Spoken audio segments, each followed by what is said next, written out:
Akash Kumar and you are watching maths easy. आज हम लोग एक अर्थमेटिक प्रोग्रेशन का ही एक नया टॉपिक को स्टार्ट करने वाले हैं, जहां पे हमें फाइंड करना होगा the sum of nth term of N AP. हम लोग अभी तक सिर्फ nth टर्म को फाइंड करना सीखे थे, या फिर 11th टर्म को फाइंड करना सीखे थे, 51 टर्म को फाइंड करना सीखे थे, मतलब और भी बहुत सारे प्रॉब्लम्स को हम लोगों ने एपी के बेसिस पे हम लोगों ने सॉल्व किया था। लेकिन आज हमारा टॉपिक जो है वो अर्थमेटिक प्रोग्रेशन के अंदर ही एक नया टॉपिक आया है, जहां पे मतलब दिए हुए, मानिए सपोज करते हैं कि यहाँ से कोई एक एपी दिया हुआ रहेगा आपको, और उसमें से आपको मान लीजिए कि 10 टर्म दिए गए हैं, तो इन 10 टर्म एपी के जो 10 टर्म को आपको क्या करना है, आपको सभी को जोड़ करके दिखाना है कि मतलब इसका आंसर कितना होगा।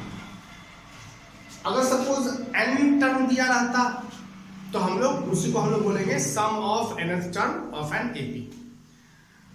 तो अभी तक जिसने पीछे वाला वीडियो को नहीं देखा है, मैं उन्हें रिकमेंड करूंगा, मैं उन्हें रिक्वेस्ट करूंगा कि सबसे पहले पीछे वाले वीडियोस को जाकर के देखें। उस सारे वीडियोस का लिंक डिस्क्रिप्शन बॉक्स में दिया गया है। और मेरे चैनल को जरूर लाइक करें, शेयर करें, मेरे चैनल को सब्सक्राइब करें, और अपने दोस्तों के साथ ये वीडियो सबको, जितने भी आप वीडियोस को देखते हैं वो सभी वीडियोस को अपने दोस्तों के पास शेयर करें। चलिए शुरू करते हैं। सपोज करते हैं कि हमारे पास कोई एक एपी दिया गया है, अर्थमेटिक प्रोग्रेशन है। सपोज करते हैं कि 8, पहला टर्म 8, दूसरा टर्म हमारा आ गया 12, थर्ड टर्म हमारा आ गया 16, फोर्थ टर्म हमारा आ गया 18, और बहुत सारे ऐसे टर्म है। फोर्थ टर्म हमारा आ गया, सॉरी 18 नहीं होगा, 20 होगा, क्योंकि कॉमन डिफरेंसेस क्या होने चाहिए एपी में, वो बराबर होने चाहिए, तभी वो एपी कहलाता है, नहीं तो नहीं कहलाता है। अगर ऐसा सीक्वेंस, ऐसा सीरीज जिसके कॉमन डिफरेंस इक्वल नहीं हो, वो एपी नहीं कहलाएगा। ऐसे सीरीज, ऐसे सीक्वेंस जिसका कॉमन डिफरेंस इक्वल है, कॉमन डिफरेंस का मतलब second term minus first term, या फिर third term minus second term, या फिर fourth term minus third term, अगर ये इक्वल आ रहा है तभी वो सीरीज या फिर सीक्वेंस वो एपी में होगा, वरना नहीं होगा। तो अगर कोई एपी है तो यहां से सपोज करते हैं कि ये जो एपी जा रहा है आगे 24 होगा, 28 होगा, 32 होगा, तो 11th टर्म का है ना, हमें 11th टर्म, या फिर कभी सवाल आएगा 9th टर्म, या फिर 10th टर्म, है ना, 51th टर्म, 100th टर्म, ये सबका जो जितने भी टर्म इसमें आएंगे उन सभी का क्या करना है, आपको सम करके दिखाना है। तो वो कैसे बनेगा, उसके लिए फॉर्मूला क्या आता है, SN का यहाँ पे क्या होता है, sum of nth term. SN का मतलब sum of nth term is equals to n/2 into 2a plus n-1 into d। ये हमारा क्या दोस्तों हो जाता है, ये हमारा फॉर्मूला हो जाता है। एक और फॉर्मूला होता है Sn is equals to n/2 into a plus l। यहाँ पे l जो है, यहाँ पे मैं सबको लिख देता हूं कि यहाँ पे n क्या है, nth टर्म है। जितना भी हमें टर्म दिया है वो हमारा nth टर्म हो गया। एक a जो है वो हमारा क्या है, वो हमारा फर्स्ट टर्म है, फर्स्ट टर्म ऑफ एपी, ठीक है। यहाँ पे d जो है वो क्या है, कॉमन डिफरेंस है, कॉमन डिफरेंस है। l यहाँ पे हमारा लास्ट टर्म है, लास्ट टर्म है। मैं इस वाले को मतलब इस पे भी मैं आपको फॉर्मूला, इस फॉर्मूला पे भी मैं आपको क्वेश्चन को सॉल्व करवाऊंगा। सबसे पहले हम लोग इस वाले फॉर्मूला पे क्वेश्चन को सॉल्व करेंगे। दरअसल इसमें क्या है, इन दोनों फॉर्मूला में ये जो एक सीक्वेंस ऐसा दिया रहेगा कि जिसमें लास्ट टर्म हमें पता है, तो सबसे पहले हम लोग क्या करेंगे कि फर्स्ट से लेकर के लास्ट टर्म में कितना टोटल नंबर ऑफ टर्म है ना, वो फाइंड करेंगे, तभी तो n का वैल्यू फाइंड कर पाएंगे, n का वैल्यू वहां पे पुट करेंगे, ठीक है। तो हम लोग दोनों पे क्या करेंगे, हम लोग सवाल को बनाएंगे, ठीक है। चलिए शुरू करते हैं। हमारा पहला सवाल आज का क्या होने वाला है। तो दोस्तों हमारे पास अब सवाल है कि find the sum of 19th term, sum of 19th term of an given AP. AP हमारे पास पता है वो है 5, 7, 9 और 11, है ना। मतलब ये जो हमारा गिवन एपी है, इसका 19th टर्म कोई ना कोई तो यहाँ पे यहाँ से यहाँ 19th टर्म पे आएगा। तो उन सभी का फर्स्ट टर्म से लेकर के 19th टर्म तक का जो मतलब टोटल टर्म है उन सभी को जब जोड़ेंगे तो क्या आंसर हमारा आएगा, उसको ही हमको सॉल्व करके दिखाना है। तो हमारे पास ये फॉर्मूला है, क्योंकि हमारे पास लास्ट टर्म नहीं पता है तो इस वजह से सेकंड वाला फॉर्मूला का इस्तेमाल हम लोग नहीं कर सकते हैं। हमारे पास सिर्फ n का वैल्यू पता है जो कि 19 होगा, ठीक है। हमारे पास a का वैल्यू पता है, कॉमन डिफरेंस भी हम लोग अभी फाइंड करेंगे। तो हमारे पास यहाँ पे हमारे पास क्या क्या चीजें हैं वो हम यहाँ लिख ले। a का वैल्यू हमारे पास है 5, b का वैल्यू है जो कि कॉमन डिफरेंस होता है, second term minus first term means 7 minus 5 जो कि होता है 2। कॉमन डिफरेंस क्या आ रहा है दोस्तों, 2 आ रहा है। और हमें कौन सा वैल्यू फाइंड करना है, a sum of 19 term, sum of 19 term वो कितना होगा वो निकालना। तो सबसे पहले तो हम लोग क्या करेंगे, n की जगह पे 19 को पुट करेंगे। तो यह हमारा क्या हो जाएगा 19/2 इंटू 2 इंटू a की वैल्यू 5 प्लस n-1 मीन्स 19-1 और d कितना हो जाता है, d हो जाता है 2।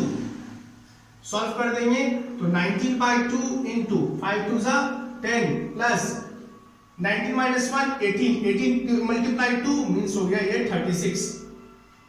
तो हो गया ये 19/2 मल्टीप्लाई, दोनों को ऐड कर देंगे तो ये हो जाएगा 46, कैंसिल करेंगे 23 तो आ जाएगा हमारा 19 इंटू 23। मल्टीप्लाई करके चेक करते हैं कितना आता है, 19 को 23 के साथ मल्टीप्लाई करते हैं, 93 जा 57 और 19 2 जा 38, 7 8 5 होता है, 13 कैरी 1 4 तो आ जाएगा हमारा आंसर 437।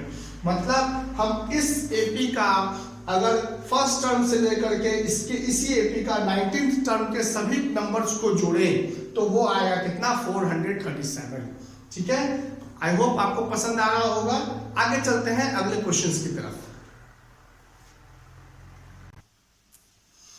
तो अगला हमारा सवाल है दोस्तों, find the sum of 16th term of an given AP। AP का फर्स्ट टर्म है 125, सेकंड टर्म है 135, थर्ड टर्म है 145। तो इसका 16th टर्म कुछ ना कुछ तो होगा।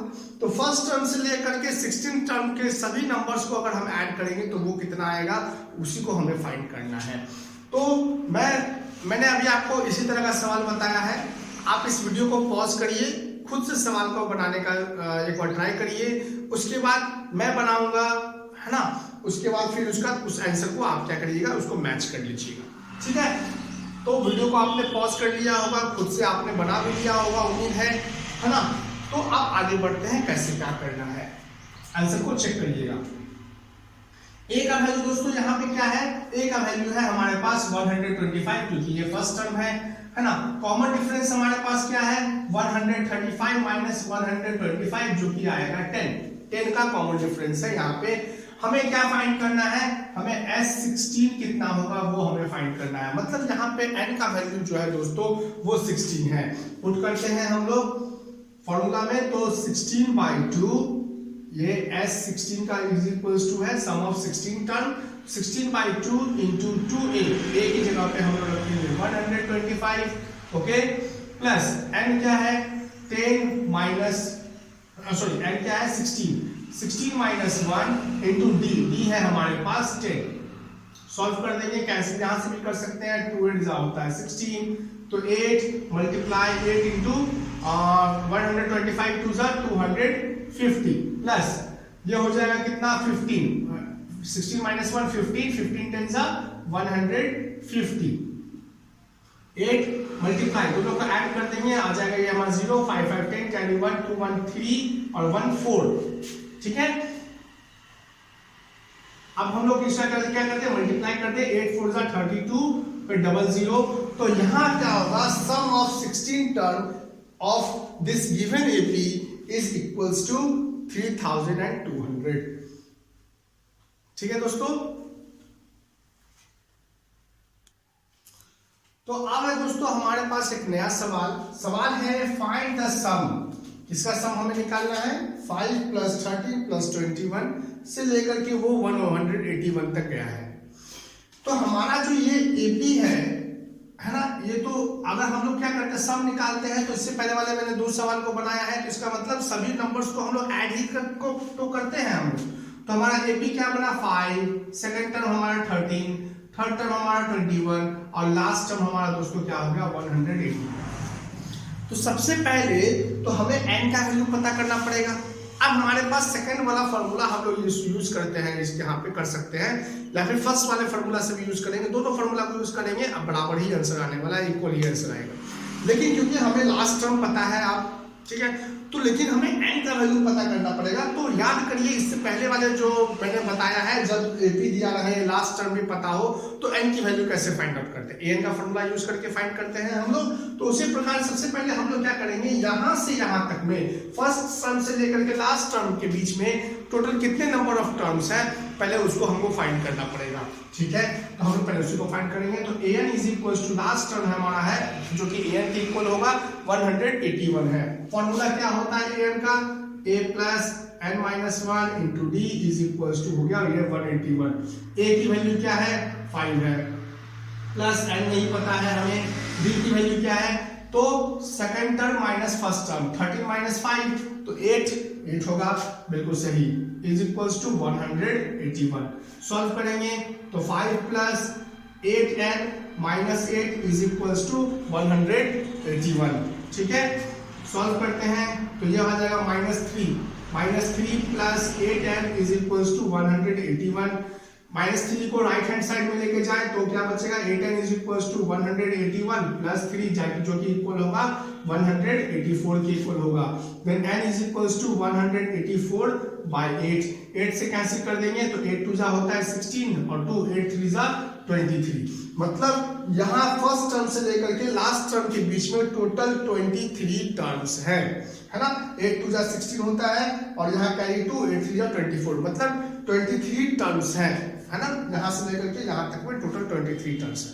अब हमारे पास दोस्तों ना n का वैल्यू पता है हमें।